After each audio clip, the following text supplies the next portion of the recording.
Hello and welcome to our channel Hazel-nut. আশা করি সবাই ভালো আছো।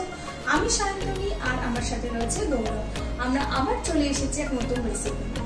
আজকের রেসিপি পনির আলুর ডালনা। এটা সম্পূর্ণ একটা নিরামিষ পদ। চলো তাহলে আর কথা না বাড়িয়ে সোজা রান্নায় যাই।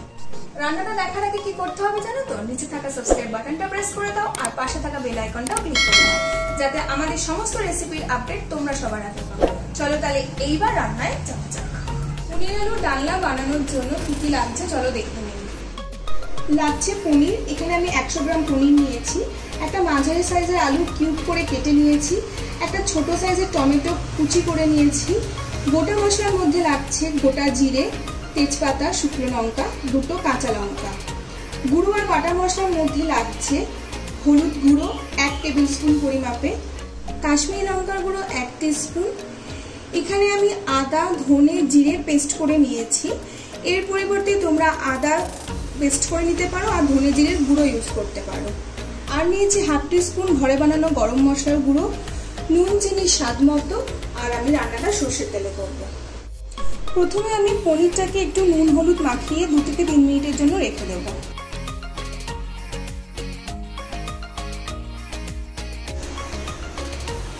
এবার ভালো করে হাত দিয়ে আস্তে আস্তে নুন হলুদটা মাখাতে হবে, কেননা পনির ভীষণ নরম, যাতে ভেঙে না যায়। প্রতিটা পনির ভালো করে নুন হলুদ মাখিয়ে নিয়েছি। যতক্ষণ পনিরটা ম্যারিনেট হচ্ছে আমি সেই সময় আলুটা ভেজে নেব। চলো তাহলে রান্নাটা শুরু করি।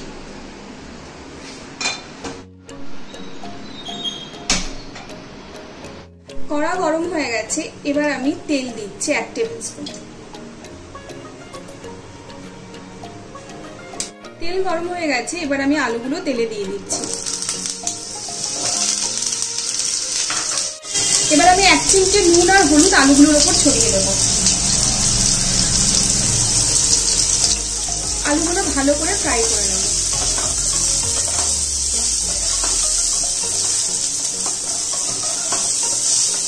আলুগুলো ভাজা হয়ে গেছে, এবার আমি আলুগুলো তুলে নিচ্ছি। এবার ওই তেলে পনিরগুলো ভেজে নেব।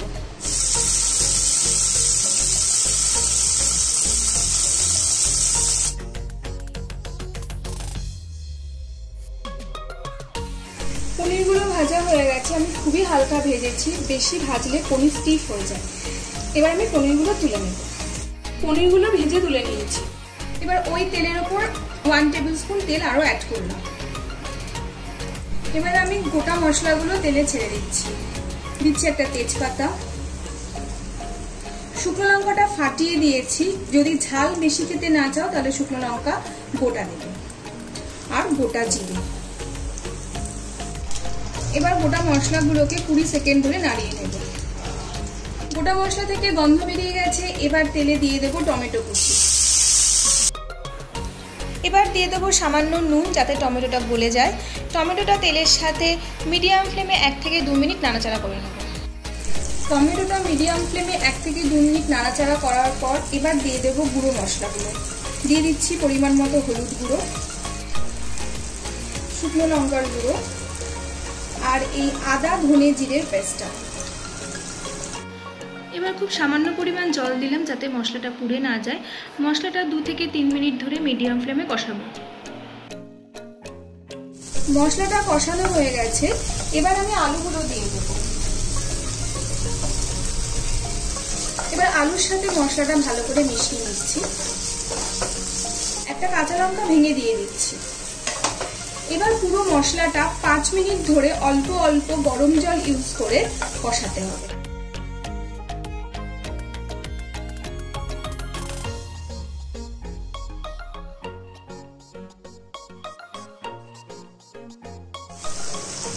মশলা কষানো হয়ে গেছে, মশলা থেকে তেল বেরিয়ে গেছে। এবার আমি জল দিয়ে দেবো। খুব বেশি ঝোল করব না, মোটামুটি পরিমাণ মতো যতটা ঝোল রাখবো সেই অনুপাতে জল দিয়ে দিলাম। আমি গরম জল ইউজ করছি এখানে। এবার আমি পুরো রান্নাটা 5 মিনিটের জন্য মিডিয়াম ফ্লেমে ঢাকা দিয়ে ফুটতে দেব। চলো ফিরে আসছি 5 মিনিট পর। ফিরে এলাম 5 মিনিট পর। ঝোল ফুটে গেছে, এবার আমি দিয়ে দেবো স্বাদ মতো নুন। ভালো করে নাড়াচাড়া করে নিচ্ছি। আলুগুলো আমার মোটামুটি সেদ্ধ হয়ে গেছে।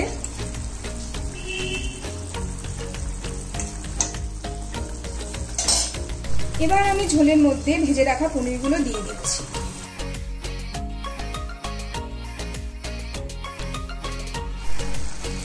উপর থেকে একটা কাঁচা লঙ্কা ভেঙে দিয়ে দিলাম। এবার খুব হালকা হাতে একটু নাড়াচাড়া করে নেব। এবার আমি পুরো রান্নাটা 5 মিনিটের জন্য লো টু মিডিয়াম ফ্লেমে ফুটতে দেব, কিন্তু আমি ঢাকা দিয়ে ফুটতে দেব না। এই অবস্থাতে এটা 5 মিনিটের জন্য ফুটবে। 5 মিনিট হয়ে গেছে, রান্নাটা প্রায় শেষের দিকে। যেহেতু নিরামিষ রান্না তাই আমি এখানে একটু চিনি অ্যাড করব স্বাদ অনুযায়ী।